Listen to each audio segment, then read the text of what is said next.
কেন, কি কোন কারণে উল্লেখ করেছেন মুফাসসিরিনগণ, মুহাক্কিক আলেমগণ তার ব্যাখ্যা উল্লেখ করেন।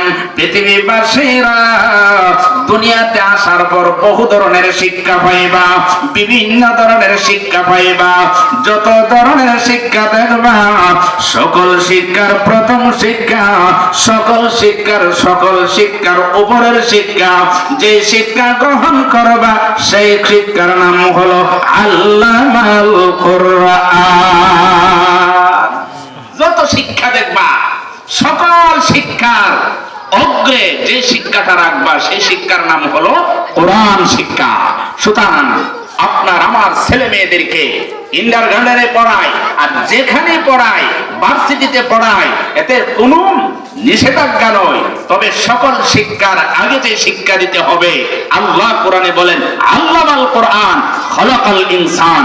তাহলে বোঝা গেল আপনাদের কালিকা প্রসাদ আদর্শ পাড়ার হাফিজিয়া নুরানিয়া এই মাদ্রাসার শিক্ষাটাই হলো আল্লাহর কোরআন অনুযায়ী প্রথম শিক্ষা। এতেই আপনারা সফল, এতেই আপনারা কামিয়াব। ঠিক না বেঠি? আমার আসুন তাহলে লক্ষ্য করে দেখি, আল্লাহর কোরআন শেখার কারণে এই আদর্শ পাড়া এলাকার হাফেজিয়া মাদ্রাসা থাকার কারণে কতটুকু লাভ হয়ে গেল।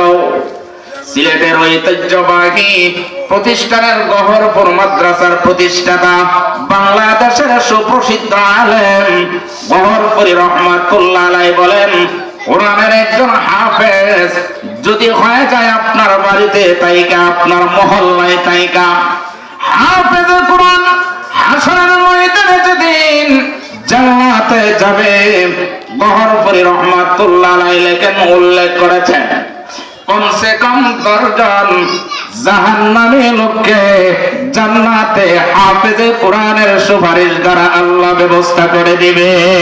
সুবহানাল্লাহ। এই হাফিজিয়া নুরানিয়া মাদ্রাসা আপনার আমার দুনিয়াতে কতটুকু প্রয়োজন, পরকালে কতটুকু প্রয়োজন, সময় সাপেক্ষে যতটুকু সম্ভব ইনশাআল্লাহ আলোচনা করার চেষ্টা করব। ওমা তাওফীক ইল্লা বিল্লাহ। আমি আপনাদের সামনে পবিত্র কালামের একখানা আয়াত, খ্রিস্টান, বৌদ্ধ, ইহুদি, নাসারা, মুসলমান, যত ধরনের জাতি বিভেদ থাকুক, কারো কথার সাথে কারো কথার মিল নাই, কারো মতাদর্শের সাথে কারো মতাদর্শের মিল নাই, কিন্তু মরতে হবে এই কথার উপর সবাই ঐক্যবদ্ধ কিনা? নিশ্চিত।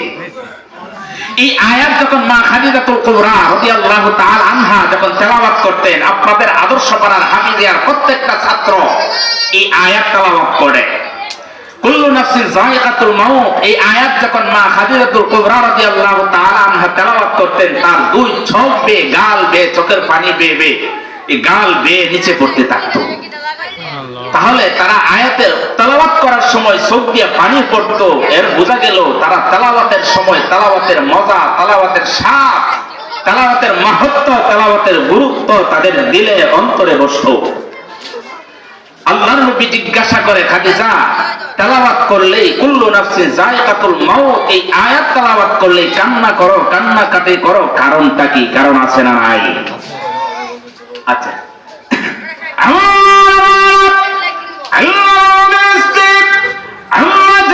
খাদিজাতুল কুবরা রাদিয়াল্লাহু তাআলা বলেন, নবী গো এই আয়াত যখন তেলাওয়াত করলে চোখ দিয়ে পানি বের হয়, কান্না করে। কেননা এই আয়াতের সাথে আমি বাস্তবতার সাথে আমি 100% মিল দেখলাম। আল্লাহ নবী রাহমাতুল্লিল আলামিন জিজ্ঞাসা করলেন, খাদিজা এই আয়াতের সাথে কেমনে তুমি মিল পাইলা, বুঝাইয়া দাও। হযরত খাদিজা বলেন, নবী গো